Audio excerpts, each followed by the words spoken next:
This is the Lone Crater YouTube. We hope this video helps. You start by getting access to the router's admin page.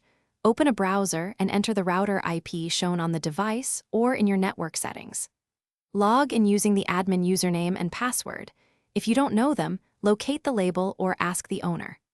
Once logged in, make a backup or note current wireless settings so you can restore if needed, and then navigate to the wireless or Wi-Fi settings section to find band controls. You now look for the wireless band options.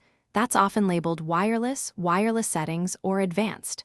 Once there, locate the 5 GHz network settings. This may appear as a separate SSID, a band selector, or a checkbox to enable 5 GHz. Carefully uncheck or switch the band to 4 GHz only, or disable the 5 GHz SSID and save the change. Make sure to apply or reboot if the interface requires it, so the new configuration takes effect across the network.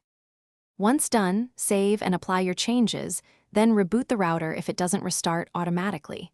You want the 5 GHz radio fully turned off. After reboot, reconnect your devices to the 4 GHz SSID and verify internet access and device compatibility.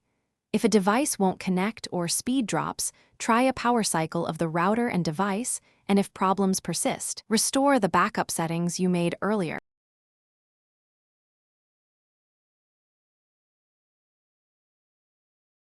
Thanks for watching.